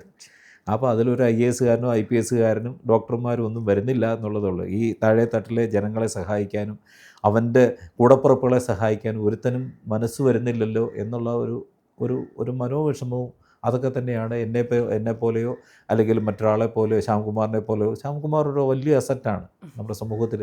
പഠിച്ച് പറയുന്ന കാര്യങ്ങളാണ്, അനുഭവ സമ്പത്തിൽ പറയുന്ന കാര്യങ്ങൾ. അതിനെ ബീറ്റ് ചെയ്യാൻ ആർക്കും സാധിക്കുന്നില്ലല്ലോ. അദ്ദേഹം പറയുന്ന കാര്യങ്ങളെപ്പറ്റി ബീറ്റ് ചെയ്യാൻ ആർക്കും സാധിക്കുന്നില്ല. അപ്പോൾ അങ്ങനെയുള്ള വിവരവും വിദ്യാഭ്യാസം ഉള്ളവർ ഈ ഭൂമിയിൽ, ഈ മണ്ണിൽ ജീവിച്ചിരിപ്പുണ്ട്. മണ്ണിൻ്റെ മക്കൾ ഇപ്പോഴും ജീവിച്ചിരിപ്പുണ്ട്. അവർക്ക് നീതി കിട്ടണമെന്ന് ആഗ്രഹിക്കുന്ന ഒരാളാണ് ഞാൻ. അപ്പം എനിക്ക് എല്ലാ തരത്തിലുള്ള സൗഹൃദങ്ങളും എന്നെ സഹായിച്ച ഒരുപാട് മുസ്ലിമായ സൗഹൃദത്തിലുണ്ട്, നായന്മാരായ സൗഹൃദങ്ങളുണ്ട്, പിന്നെ ക്രിസ്ത്യാനികളുണ്ട്, മുസ്ലിംസുണ്ട്. ഇവരെല്ലാം എൻ്റെ പാട്ടുകളെ ഇഷ്ടപ്പെടുന്നവരാണ്. പാട്ട് വേറെ, പിന്നെ പറച്ചിൽ വേറെ. പറച്ചിൽ ഒരു സൈഡിൽ കിടക്കുമ്പോഴത്തേക്ക് പാട്ട് മറ്റൊരു തലമാണ് അല്ലേ? ആ ഒരു പാട്ട് ഇനി ആര് പാടിയാലും അവൻ്റെ മതം നോക്കിയോ, അവൻ്റെ വസ്ത്രം നോക്കിയോ, അവൻ്റെ കുലം നോക്കിയോ, അവൻ്റെ നിറം നോക്കിയോ ആകരുത്. അവന് ആര് ചെയ്താലും നമ്മളൊക്കെ അംഗീകരിക്കുന്നു, മറ്റുള്ളവരെ അംഗീകരിക്കുന്നില്ലേ? നമ്മൾ ആരെങ്കിലും അംഗീകരിക്കാതിരിക്കുന്നുണ്ടോ? ഇല്ലേ? എല്ലാവരുടെയും പാട്ടുകൾ നമ്മൾ കേൾക്കുന്നില്ലേ? എല്ലാ രാഷ്ട്രീയക്കാരും പറയുന്ന കാര്യങ്ങൾ കേൾക്കുന്നില്ലേ? ഇതാണ് എല്ലാവർക്കും ആവശ്യം, ഇതാണെന്ന് പറഞ്ഞത്. അപ്പം മറ്റൊരാളുടെ അഭിപ്രായത്തിനനുസരിച്ച് നമുക്ക് ഒരിക്കലും ജീവിക്കാൻ സാധിക്കത്തില്ല. ഇനി ഉണ്ടാകത്തുമില്ല. ഇനിയും ഒറ്റ ജീവിതമുള്ളതാണ്. ആ ജീവിതം മരിക്കുന്നതുവരെ ഇതുപോലെ തന്നെയായിരിക്കും ഞാൻ. ഇനി ആര് പറഞ്ഞാലും ഈ ഒരു ലൈനിൽ നിന്ന് ഒരിക്കലും മാറാൻ എനിക്ക് സാധിക്കത്തില്ല. രാഷ്ട്രീയത്തിലേക്ക് വരുന്നതിനെ പറ്റി പലരും എന്നെ വിളിച്ചിട്ടുണ്ട്. കഴിഞ്ഞ പ്രാവശ്യം എനിക്ക് ചിറയൻകീഴ് സീറ്റുണ്ടായിരുന്നു. പക്ഷേ അന്നേരം ഞാനിപ്പം തൽക്കാലം രാഷ്ട്രീയത്തിലേക്കൊന്നും പോലും ഇതിനെ പറ്റി ചിന്തിച്ചില്ല. കലാകാരന് കിട്ടുന്ന പ്രിവിലേജ് ഒരിക്കലും രാഷ്ട്രീയക്കാരന് കിട്ടത്തില്ല അല്ലേ? പിന്നെ കലാകാരന് അഭിപ്രായമില്ല. ഇവിടെ ഈ മണ്ണിൽ അഭിപ്രായമുള്ളതാണ്. അഭിപ്രായ സ്വാതന്ത്ര്യമുള്ള ഡോക്ടർ BR അംബേദ്കർ തന്ന അഭിപ്രായ സ്വാതന്ത്ര്യം പല കലാകാരനും സ്പോർട്സ്മാനും രാഷ്ട്രീയക്കാരനും എല്ലാം ഒന്ന് തന്നെയാണ്. അതിനെ പാട്ടുകാരൻ തന്നെ അഭിപ്രായം പറയുന്നതെന്നൊക്കെ ചോദിക്കുന്നത്. പോടാ പിന്നെ പോക്കിന് പോകും. നമ്മൾ പറയാനുള്ള കാര്യങ്ങൾ പറഞ്ഞിരിക്കും, ഇനിയും പറഞ്ഞിരിക്കും. എന്തായാലും എൻ്റെ വീട്ടിൽ വന്ന് ഈ ഇൻ്റർവ്യൂ എടുത്തതിന് ഞാൻ ഒരുപാട് കാലം കൊണ്ട് ആഗ്രഹിച്ച ഒരാളാണ് ശരണ്യ അല്ലേ? ഞാൻ അത്ര ആഗ്രഹിച്ചിരുന്നു. കാരണം പഠിച്ച് സംസാരിക്കുന്ന നല്ല ചോദ്യങ്ങളുണ്ടെങ്കിലേ നല്ല മറുപടി തരാൻ പറ്റുള്ളൂ. ഇപ്പം ചിലർ ക്യാമറ ഓൺ ചെയ്തിട്ട് പറഞ്ഞോളാൻ പറയും. എന്ത് പറയാൻ? നമ്മളിങ്ങനെ essay പോലെ ഇങ്ങനെ തുടക്കമ്പോഴുള്ള കഥ പറഞ്ഞില്ല. നല്ല ചോദ്യങ്ങൾ വരണം, നല്ല ആശയങ്ങളുണ്ടാകും. എങ്കിൽ മാത്രം നമുക്ക് കൃത്യമായിട്ട് സംസാരിക്കാൻ പേടിയും കാര്യങ്ങളൊക്കെ ഉണ്ടായിരുന്നു. ഞാൻ ആദ്യമേ തന്നെ ഇങ്ങനെ രജനീഷ് ചേട്ടനെയാണ് പ്രിഫർ ചെയ്തിട്ട്, ഞാൻ രജനീഷ് ചേട്ടൻ ഇന്നോലെ തിരുവനന്തപുരത്തുണ്ട്, എടുത്തോളൂ എന്ന് പറഞ്ഞ് ഇൻ്റർവ്യൂ എടുത്തു. അതിനുശേഷം എന്നോട് ഞാൻ വലിയ ഫാനാണ് നിങ്ങൾ രണ്ടുപേരും. കാരണം അത് ഇപ്പോൾ ഒരാളെ നല്ല പാട്ട് കേട്ടാൽ ഞാൻ അവരുടെ പിന്നെ മതമോ ജാതി നമ്മുടെ ഒരു കൊച്ചാണല്ലോ അല്ല അങ്ങനൊന്നും നോക്കില്ല, അവരെ ഞാൻ വിളിച്ച് അവരെ നേരിട്ട് അഭിനന്ദിച്ചിരിക്കും. അത് നമ്മളെപ്പോലെ ഇതിൽ നിൽക്കുന്ന ആളുകൾക്ക് ഭയങ്കര സന്തോഷമാണ്. അപ്പം രജനീഷ് എന്ന് വെച്ച് കഴിഞ്ഞാൽ രജനീഷിൻ്റെ പിന്നെ ആ ഒരു ജീവിത സാഹചര്യം എങ്ങനെയാണെന്ന് ആർക്കും അറിഞ്ഞുകൂടല്ലോ. രജനീഷ് ഇപ്പം ശരണ്യയുടെ നിങ്ങളൊക്കെ ഏറ്റവും ഹയസ്റ്റിലേക്ക് എത്തണമെന്ന് ആഗ്രഹിക്കുന്ന ഒരാളാണ് ഞാൻ. കാരണം നമ്മൾ മോഷ്ടിച്ചല്ലല്ലോ ജീവിക്കുന്നത്, നമ്മൾ കഷ്ടപ്പെട്ട് ജീവിക്കുന്നവരാണ്. മോഷണം വ്യഭിചാരമല്ല, അന്തസ്സോടെ ജീവിക്കുന്നവരാണ്, ആർജവത്തോടെ ജീവിക്കുന്നവരാണ്, അഭിപ്രായ സ്വാതന്ത്ര്യത്തോടെ ജീവിക്കുന്നവരാണ്, നിലപാടുകളോടെ ജീവിക്കുന്നവരാണ്. അപ്പോൾ അങ്ങനെ ഒരാൾക്ക് പിന്നെ മറ്റൊരാളെ അംഗീകരിക്കാനും അവരുടെ വേവ് ലെങ്ത് എന്താണെന്നും അവരുടെ അഭിപ്രായങ്ങൾ എന്താണെന്നും ചോദിച്ചറിയാനും ഒക്കെ ഉള്ള ഒരു മനസ്സുണ്ടല്ലോ. അവരെപ്പറ്റി പഠിച്ച് വന്നിട്ട് സംസാരിക്കുമ്പോഴത്തേക്ക് ബേസിക്കലി എന്നെപ്പറ്റി അറിഞ്ഞിരിക്കുന്ന ചെറുതിലെ പോലെ അറിയാം. എന്നെ ഇവിടെ വന്നിരിക്കുമ്പോഴത്തേക്ക് ഞാൻ വലിയ അങ്ങനെയൊന്നുമില്ല. പാട്ട് പാടുന്നവനാണെന്ന് പറഞ്ഞ് മനുഷ്യനല്ലാതിരിക്കണ്ടല്ലോ. പാട്ട് പാടുന്ന ഒരു എക്സ്ട്രാ ഓർഡിനറി ആയിട്ട് കിട്ടിയ ഒരു കഴിവ് മാത്രമാണ്. അത് എപ്പോഴും ശബ്ദം അടച്ചാൽ നിലച്ച് പോകാവുന്നതല്ലേ. എന്നിട്ടാണ് തലക്കനം വെച്ചുകൊണ്ട് പലരും നടക്കുന്നത്. അതാ ഞാൻ പറഞ്ഞ മാവേലിക്കര മറ്റന്നാൾ വരികയാണ്, ഞാൻ അവിടെ പോയി പൊളിക്കുമെന്ന് പറയാൻ പറ്റുമോ? ഒരിക്കലും നടക്കാത്ത കേസാണ്. പിന്നെ അത് എത്രയും നന്നായിട്ട് പാടാൻ സാധിക്കുന്നുണ്ടെങ്കിൽ അതൊരു ഗുരുത്വം മാത്രമാണ്. മറ്റുള്ളവരെ അംഗീകരിക്കുക, മറ്റുള്ളവരെ സ്നേഹിക്കുക. ഈ സമൂഹത്തിലെ എല്ലാവരെയും, പാവപ്പെട്ടവരെയും പണക്കാരെയും ഇവിടെ എത്രയോ പേര് വന്ന് കല്യാണം വിളിക്കും. പറ്റുന്ന സ്ഥലങ്ങളൊക്കെ ഞാൻ പോകാറുണ്ട്. വേറെ ഒന്നുമല്ല, സഞ്ചയനത്തിന് മരണത്തിന് പോകാറുണ്ട്. അല്ല, അവരുടെ നമ്മുടെ ഒരു സാന്നിധ്യം ആഗ്രഹിക്കുന്നു. ഒരു മനുഷ്യൻ്റെ എന്താ പറയുക, നല്ലൊരു വാക്കായിരിക്കും ഒരു പക്ഷേങ്കിൽ ഒരു മനുഷ്യനെ ജീവിതത്തിലേക്ക് തിരിച്ചു കൊണ്ടിരുന്നത്, അല്ലേ? തീർച്ചയായും പോസിറ്റീവ് എനർജി കൊടുക്കണം. അത് കൊടുക്കാൻ നമ്മൾ ഒരിക്കലും തളർത്താൻ പാടില്ല. എൻ്റെ അടുത്ത് പഠിക്കാൻ വരുന്ന പല കുട്ടികളും ബാലസാറിൻ്റെ അടുത്താണ് വരുന്നത്. അപ്പോൾ എൻ്റെ മോള് ഗാനമേളയ്ക്ക് അങ്ങനൊന്നും ഞാൻ പഠിക്കില്ല, എനിക്ക് ഇഷ്ടപ്പെടണം, ഇതെൻ്റെ പ്രൊഫഷനാണ്. ആ പ്രൊഫഷനിൽ ഇവരെ കയറ്റി വിട്ട് കഴിഞ്ഞാൽ ഇവരെ കൃത്യമായിട്ട് റീച്ച് ആകും എന്ന് ഒരാൾ മാത്രമേ നമുക്ക് ചെയ്യാൻ പറ്റുള്ളൂ. തീർച്ചയായും നമ്മൾക്ക് അങ്ങനെ അല്ലാണ്ട് ഒരു അല്ല, നമ്മൾ അങ്ങനെയല്ലേ വന്നത്. കാരണം മ്യൂസിക്കിൽ വെള്ളം കലർത്താൻ നമുക്ക് പറ്റില്ല, ജീവിതത്തിലും പറ്റില്ല. നമ്മൾ കുറച്ച് മുന്നേ പറഞ്ഞ പോലെ ഇത് പോളിഷ് ചെയ്ത് വെച്ചെങ്കിൽ മാത്രം ചുവടടിച്ച് വീഴുന്ന അവസരങ്ങളും പിന്നിൽ നിന്ന് കുത്തുന്ന അവസരങ്ങളും ഒക്കെ ഉണ്ടാവും. പക്ഷേ സ്ട്രെയിറ്റായി നോർമലായി നമ്മളുടെ ജീവിതം മുന്നോട്ട് കൊണ്ടുപോയാൽ എല്ലാം അടിപൊളിയാവുമെന്ന് തന്നെയാണ്. ഞാൻ കോവിഡ് വന്ന് മരിച്ചുപോയ ആളുണ്ട്. ശരിക്കും മരണത്തിൻ്റെ വക്കിൽ നിന്ന് തിരിച്ച് ജീവിതത്തിലേക്ക് വന്നതാണ്. അതുപോലെ സ്ട്രോക്ക് വന്നിട്ട് തിരിച്ച് ജീവിതത്തിലേക്ക് വന്നുള്ളതാണ്. ഇപ്പം സ്ട്രോക്ക് വന്നെന്നുള്ള കാര്യം എല്ലാവർക്കും അറിഞ്ഞുകൂടാ കേട്ടോ. സ്ട്രോക്ക് വന്നെന്ന് അറിഞ്ഞു കഴിഞ്ഞാൽ പിന്നെ ഒരു പടം എടുത്തിട്ട് ഇപ്പോഴത്തെ അവസ്ഥ കണ്ടോ എന്നൊരു സോഷ്യൽ മീഡിയ വരും. അതുകൊണ്ടാണ് പറയാം. അപ്പം ഞാൻ തന്നെ വന്ന് പറഞ്ഞാൽ കുഴപ്പമില്ല. ഇപ്പം ഞാനിപ്പം അമേരിക്ക പോയിട്ട് വന്നതാണ്, ബെറിൽ പോരുന്നത്. ഇനിയിപ്പോൾ ഓസ്ട്രേലിയക്ക് പോകണം. ദുബായിൽ 2-3 പരിപാടിയുണ്ട്. ഇതൊക്കെ ആയി വരാൻ 40 വർഷം എടുത്തു. അതാണ്. അപ്പം കുറച്ച് സമയം എന്നോട് സംസാരിച്ചതിൽ ടിനി ടോം പറഞ്ഞവനെ, ടിനി ടോമിനൊക്കെ ആദ്യം ഗൾഫിൽ കൊണ്ടുപോയി ഞാനാട്ടോ. വൈകി വരുന്നവന് സിംഹാസനം ഇരിക്കുമെന്നാണ് പറഞ്ഞത്. ആ സിംഹാസനം ഒന്നും ഇല്ലെങ്കിലും താഴെ ഇടാനെന്നാ മാത്രം മതി, അല്ലേ? ഇതുപോലെയൊക്കെ അങ്ങ് പോയാൽ മതി. നമുക്കങ്ങ് ഒരുപാട് വലിയ ആഗ്രഹങ്ങളൊന്നുമില്ല. ഇപ്പം സിനിമയിൽ പാടുക എന്നുള്ളത് എൻ്റെ ഒരു ലക്ഷ്യമേ അല്ല. ഈ സമൂഹത്തിൽ നടക്കുന്ന ഇരട്ട നീതികൾക്കെതിരെയാണ് ഞാൻ സംസാരിക്കുന്നത്. കാരണം ഇവർക്ക് മാത്രമേ ആകാവുള്ളൂ, ബാക്കിയുള്ളവൻ അവിടോട്ട് ഇരുന്ന് കഴിഞ്ഞാൽ കുഴപ്പമാണെന്നുള്ള ധാരണയുണ്ടല്ലോ. അത് മാറണം. അത് മാറാൻ വേണ്ടി അത് തുറന്നു പറയപ്പെടുന്നതോർ മാത്രമേ മാറത്തുള്ളൂ. എല്ലാ വിപ്ലവങ്ങളും പേടിക്കേണ്ട കാര്യമില്ലല്ലോ. എല്ലാ വിപ്ലവങ്ങളും ഉണ്ടായേക്കുന്നത് ഇങ്ങനെയുള്ള അങ്ങനെ ഇതിൽ തന്നെയാണ്. അപ്പോൾ അതിന് ചേർന്ന് നിൽക്കണം. മറ്റൊരാൾ പറയുമ്പോഴും നമ്മുടെ ആശയത്തെ മറ്റൊരാൾ പിന്നെ മുന്നിലേക്ക് അവതരിപ്പിക്കുമ്പോൾ അതോട് ചേർന്ന് നിൽക്കാൻ സാധിക്കണം. തീർച്ചയായും അതാണ് ഞാൻ ചെയ്തുകൊണ്ടിരിക്കുന്നത്. പിന്നെ ഞാൻ എൻ്റെ അഭിപ്രായം, ഞാനൊരു പാട്ടുകാരനാണ്, ഒരു കലാകാരനല്ലേ, എന്നെ കേൾക്കാൻ ഒരുപാട് പേരില്ലേ, അത് ഞാൻ ഉണ്ടാക്കിയെടുത്തതല്ലേ. തീർച്ചയായും അത് ഞാൻ തെറ്റായ റോങ് ആയിട്ടുള്ള കാര്യങ്ങളല്ലല്ലോ ഞാൻ പറയുന്നത്. മറ്റൊരാൾക്ക് റോങ് ആയിരിക്കണം, എൻ്റെ ശരി തന്നെയാണ്, അതിൽ ജീവിക്കുന്ന ഒരാളാണ് ഞാൻ. അതിനും തുടർന്നും അത് തന്നെ അങ്ങനെ തന്നെ മുന്നോട്ട് പോകണമെന്നാണ്. പിന്നെ എൻ്റെ മക്കളുടെ പിന്നെ ഒരു ഭാര്യയും 2 മക്കളുമാണ്. അവരെല്ലാം എനിക്ക് സപ്പോർട്ടാണ്. പിന്നെ അവരുടെ റോൾ മോഡലാണല്ലോ ഞാൻ. അപ്പം ഞാൻ കുടുംബനാഥൻ കറക്റ്റായെങ്കിൽ കുടുംബം നന്നായിട്ട് കൊണ്ടുവരുള്ളൂ. മക്കളുമൊക്കെ മൂത്തമ്മൻ കല്യാണം കഴിച്ചു, രണ്ടാമത്തെ മോൻ്റെ കല്യാണമായിരിക്കുന്നു, വരുന്നു. ലക്ഷ്മി ഇപ്പോൾ ഡാൻസറാണ്. ഈ വീട് എൻ്റെ കഷ്ടപ്പാടിൻ്റെ വീടാണ്. ഇവിടുത്തെ ഒരു ബിജു നാരായണൻ്റെയോ അല്ലെങ്കിൽ ഉന്നത ഇതിൽ നിൽക്കുന്നവരുടെ ശരീരമോ ഒന്നും അല്ല. എനിക്ക് ഒരുപാട് അസുഖങ്ങളും കാര്യങ്ങളൊക്കെ ഉണ്ട്. കാരണം അത്ര സ്ട്രഗിൾ ചെയ്തിട്ടാണ് നമ്മൾ ഇപ്പോഴും നിൽക്കുന്നത്. ഇനഫ് പണമൊന്നും നമുക്കില്ലല്ലോ. ഒരുപാട് പണം ഇട്ട് വാരി കളിക്കാൻ ആ അലമാരെന്നൊരു 1 ലക്ഷം ഇഞ്ചടെ ഇവിടുന്ന് 1 ലക്ഷം എടുക്കൂ എന്ന് പറഞ്ഞെടുക്കാൻ നമുക്കില്ല. അപ്പോൾ അത് മനസ്സിലൊക്കെ തന്നെ ജീവിക്കുന്നവരാണ് ഞാനും എൻ്റെ മക്കളും ഭാര്യയും ഒക്കെ തന്നെ. നമ്മളെ സഹായിക്കാൻ നമ്മൾ മാത്രമേ ഉള്ളൂ എന്നുള്ളത്. പിന്നെ സമൂഹത്തിലെ പാവപ്പെട്ടവരെ സഹായിക്കണമെന്നുള്ള ആ നന്മ സന്ദേശം ഞാൻ എൻ്റെ മക്കൾക്കും കൊടുത്തിട്ടുണ്ട്. ഞങ്ങളെല്ലാം അത് മുന്നോട്ട് പരിപാലിച്ച് പോകുന്നു. അപ്പോൾ എന്താണെങ്കിലും വളരെയധികം സന്തോഷം. ഇതെല്ലാം കൊടുക്കണം കേട്ട. തീർച്ചയായിട്ടും ഒരുപാട് സന്തോഷമുണ്ട്. ഞാൻ ആഗ്രഹിച്ചൊരു ഇൻ്റർവ്യൂ ആണ് അത് ഇന്ന് സാധിച്ചതിൽ. എല്ലാം നിമിത്തങ്ങളാണ്. ഈശ്വര നിമിത്തമെന്നൊന്നും ഞാൻ പറയില്ല, അതൊരു നിമിത്തമാണ്. അത് സംഭവിക്കുന്നു. സയൻസാണ് എൻ്റെ, അതിൽ വിശ്വസിച്ചാണ് ഞാൻ ജീവിക്കുന്നത്. ഞങ്ങൾ okay. Thank you very much.